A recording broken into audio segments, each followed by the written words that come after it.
Salam Bapak dosen, perkenalkan nama saya Fabianus Kloseren dengan NIM 25320048. Di sini saya mempresentasikan tugas yang diberikan kepada kami, yaitu tentang melakukan analisis dari sumber akademik seperti buku ilmiah, jurnal ilmiah, prosedur rencana pengerjaan semester, dan sebagaimana khususnya mengenai yang pertama konsep tanggung jawab belajar, yang kedua identifikasi tanggung jawab belajar, yang ketiga operasionalisasi tanggung jawab belajar untuk meningkatkan kompetensi ketika menyusun perencanaan pembelajaran atau lesson plan berbasis understanding atau UBD.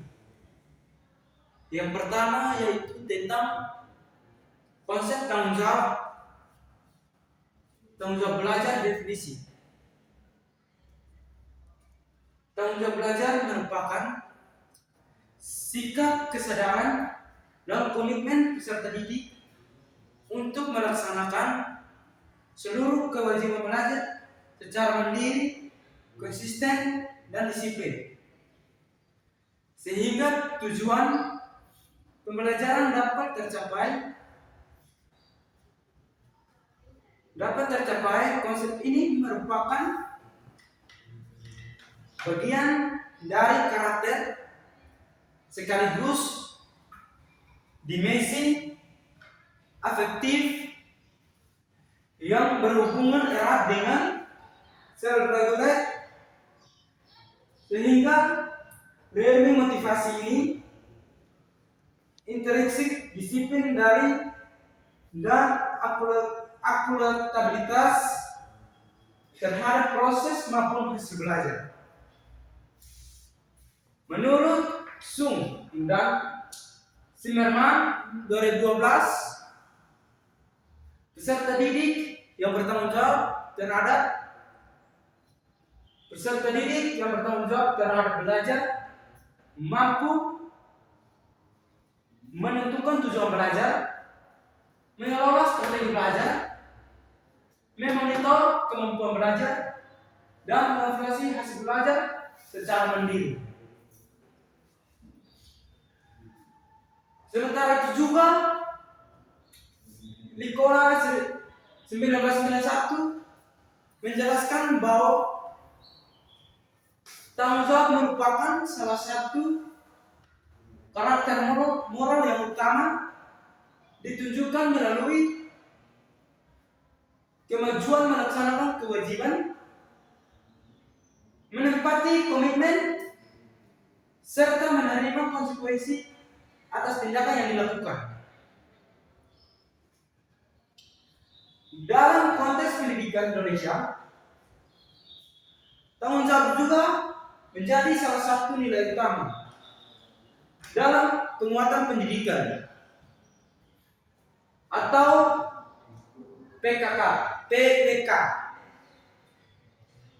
yang diwujudkan melalui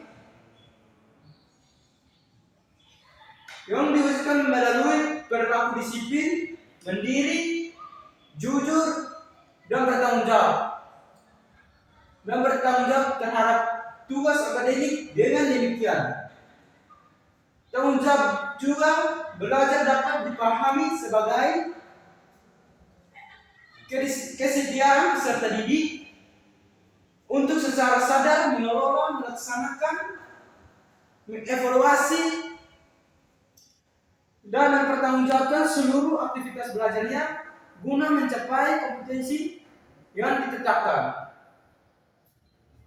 Konsep ini selaras dengan teori self-regulate dan pendekatan pembelajaran yang berpusat pada peserta didik.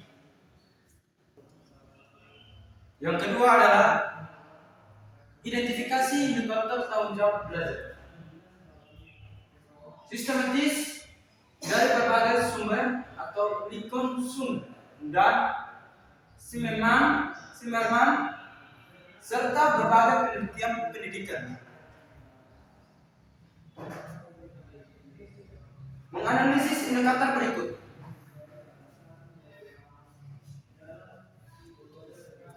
Ada juga aspek indikator kesadaran belajar, memahami tujuan belajar, komitmen dan menyelesaikan tugas.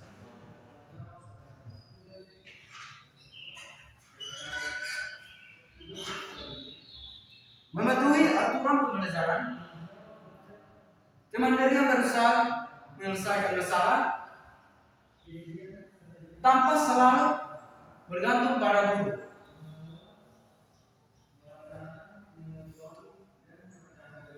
Ketentuan tidak mudah menyerah ketika mengalami kesulitan. Akuntabilitas, bersedia bertanggung jawabkan hasil pekerjaan, refleksi, mengevaluasi keberhasilan dan kelemahan pelajar, inisiatif, mencari sumber belajar, teman, kerjasama, dan bertanggung jawab terhadap tugas kelompok, konsistensi menunjukkan perilaku belajar yang berkelanjutan. Indikator tersebut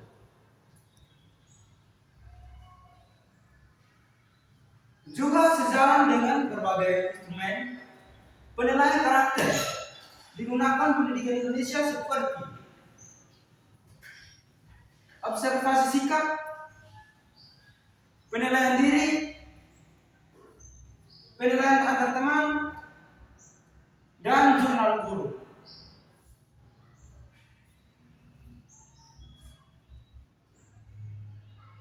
Secara operasional, indikator yang paling sering digunakan dalam penelitian adalah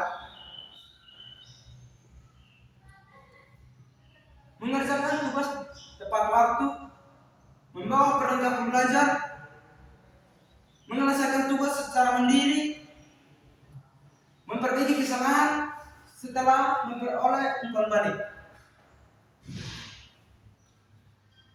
melakukan refleksi terhadap hasil belajar, menunjukkan komitmen mencapai target belajar.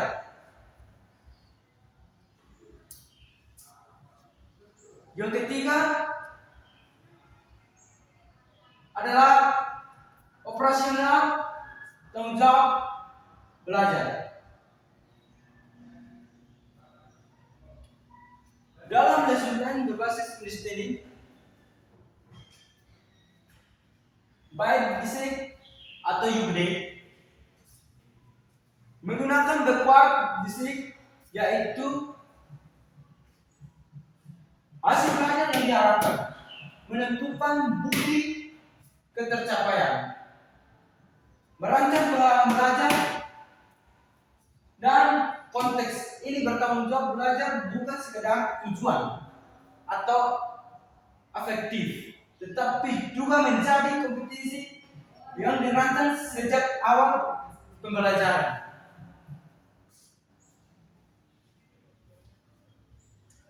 Literatur tentang UD menekankan keselarasan antara tujuan, asesmen, dan pengalaman belajar.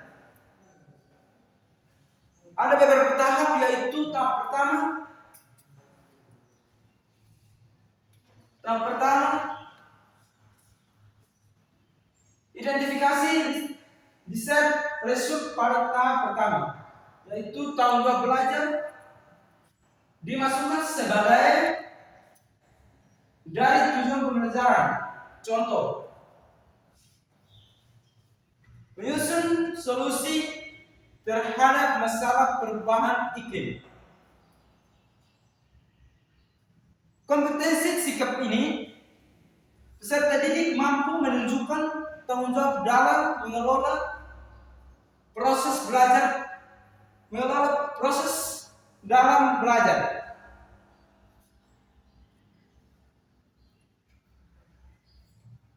Yang berikut adalah tahap kedua.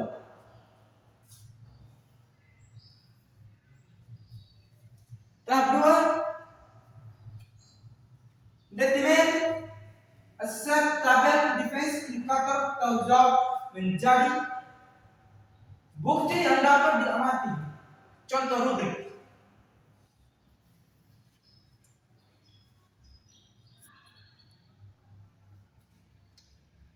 indikator bukti penyelesaian tugas tepat waktu, refleksi, menulis refleksi, dan instrumen.